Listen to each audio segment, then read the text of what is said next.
Hello everyone, कविता Hindi academy channel पर आपका स्वागत है। मैं आपके लिए मोस्ट इंपॉर्टेंट क्वेश्चन लेके आई हूँ। ये क्वेश्चन जो है हिंदी कालीन साहित्य का जो 30 क्वेश्चन है, ये क्वेश्चन पिछले जो है क्लास का है। ये हिंदी साहित्य के प्रथम काल को वीर काल कहा है। ये आप आंसर दोगे। आपने अच्छे से अगर क्लास देखी है वो पीछे वाली जो है, तो हिंदी साहित्य का प्रथम काल को वीर काल कहा। किसने कहा? मिश्र बंधु ने, राहुल संस्कृत आयन ने, विश्वनाथ प्रसाद मिश्र ने या रामकर वर्मा ने? तो आपने आंसर देना है। क्वेश्चन नंबर 1 हम स्टार्ट करते हैं। प्राकृत भाषा हिंदी में आशय है, तो हिंदी है, प्राकृत है, पाली है या अपभ्रंश है? तो क्वेश्चन नंबर 1 जो है तो डी आंसर होगा, अपभ्रंश है। क्वेश्चन नंबर 2, 10वीं से 14वीं शताब्दी के साहित्य को किस विद्वान ने आदिकाल के अंतर्गत रखा? आचार्य रामचंद्र शुक्ल ने, मिश्र बंधु ने, राहुल संस्कृत आयन ने, हजारी प्रसाद द्विवेदी ने? तो किसने रखा ये बताना है, किसने रखा? तो डी आंसर होगा, हजारी प्रसाद द्विवेदी ने रखा। क्वेश्चन नंबर 3, अपभ्रंश को पुरानी हिंदी से प्रथम किसने कहा? जॉर्ज ग्रियर्सन ने, चंद्रधर शर्मा गुलेरी ने, रामचंद्र शुक्ल ने, राहुल संस्कृत आयन ने? तो क्वेश्चन नंबर 3 जो है, अपभ्रंश को पुरानी हिंदी किसने कहा? मोस्ट इंपॉर्टेंट क्वेश्चन, पुरानी हिंदी जो है किसने कहा था? बी आंसर होगा, चंद्रधर शर्मा गुलेरी ने कहा। क्वेश्चन नंबर 4, पंडित चंद्रधर शर्मा गुलेरी ने किसको पुरानी हिंदी का कवि स्वीकार किया? सरहपाद, स्वयंभू, राजा मुंज या पुष्पदंत? तो किसको स्वीकार किया है? तो सी होगा, राजा मुंज को। क्वेश्चन नंबर 5, अपभ्रंश का वाल्मीकि किसे कहा जाता है? पुष्पदंत को, धनपाल को, शालिभद्र सूरी को, स्वयंभू को? तो अपभ्रंश का वाल्मीकि जो है डी होगा, स्वयंभू को कहा जाता है। क्वेश्चन नंबर 6, अपभ्रंश के प्रथम महाकवि कौन है? हेमचंद्र, स्वयंभू, रामचंद्र या दत्त? प्रथम महाकवि कौन है? तो बी होगा, स्वयंभू है। क्वेश्चन नंबर 7, स्वयंभू की कृति का नाम है पद्म पुराण, महापुराण, पाहुड़ दोहा, पहुचरु? क्वेश्चन नंबर 7 जो है स्वयंभू की डी होगा, पहुचरयु है। क्वेश्चन नंबर 8, इनमें से कौन सा ग्रंथ लौकिक चरित काव्य माना जाता है? भविष्यत कहा लौकिक चरित काव्य माना जाता है, भविष्यत कहा ए आंसर होगा, भविष्यत कहा को माना जाता है। क्वेश्चन नंबर 9, अपभ्रंश का भवभूति किसे माना जाता है?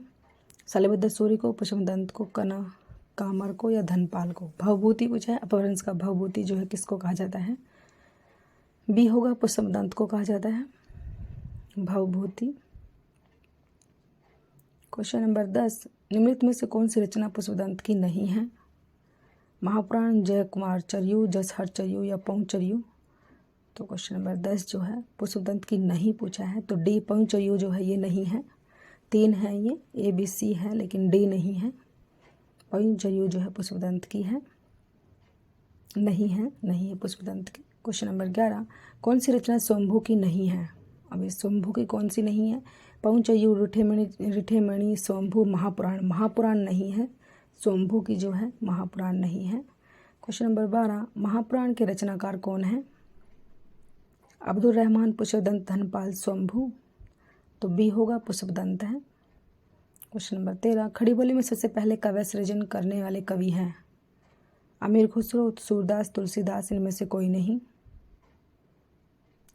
तो ए होगा, अमीर खुसरो। क्वेश्चन नंबर 14, मुकरी लिखने का सर्वप्रथम प्रयास किसने किया था? स्वयंभू, जैगनिक, अमीर खुसरो या कुमनदास? तो सी होगा, अमीर खुसरो ने किया था। क्वेश्चन नंबर 15, निम्न में से कौन आदिकाल के अंतिम चरण में सुप्रसिद्ध कवि हैं? स्वयंभू, अमीर खुसरो, अब्दुल रहमान, पुष्पदंत? अंतिम चरण के सुप्रसिद्ध कवि कौन है? तो बी होगा, अमीर खुसरो। क्वेश्चन नंबर 16, अमीर खुसरो की पहले तथा मुकरियों का क्या उद्देश्य है?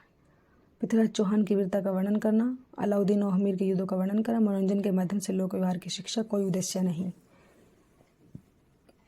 और क्वेश्चन नंबर 16 जो है, अमीर खुसरो की पहेली और मुकरियों का क्या उद्देश्य था? सी होगा, मनोरंजन के माध्यम से लोक व्यवहार की शिक्षा देना। क्वेश्चन नंबर 17, जे हाल मिस्की मकुन तग फूल दुरियाए नैना बनाए बतिया पंक्ति के रचनाकार हैं? अमीर खुसरो, कबीर, रज्जब, मलिक मोहम्मद जैसी? तो ए होगा, अमीर खुसरो। क्वेश्चन नंबर 18, खुसरो का लक्ष्य जनता का मनोरंजन था पर कबीर धर्म उपदेशक थे, यह किसकी उक्ति है? डॉक्टर नगेंद्र, आचार्य रामचंद्र शुक्ल, हजारी प्रसाद द्विवेदी, रामकुमार वर्मा। तो बी होगा आचार्य रामचंद्र शुक्ल। क्वेश्चन नंबर 19, निम्न में से कौन सी शिलांकित कृति है? पाहुड़दोहा, राउलवेला, प्राकृत पैंगलम, वर्ण रत्नाकर। तो बी होगा राउलवेल। क्वेश्चन नंबर 20, राउलवेल किस तरह की रचना है? गद्य पद्य के मिश्रित चंपू, शुद्ध काव्य, नाटक, प्रेमाख्यानात्मक, प्रबंध काव्य।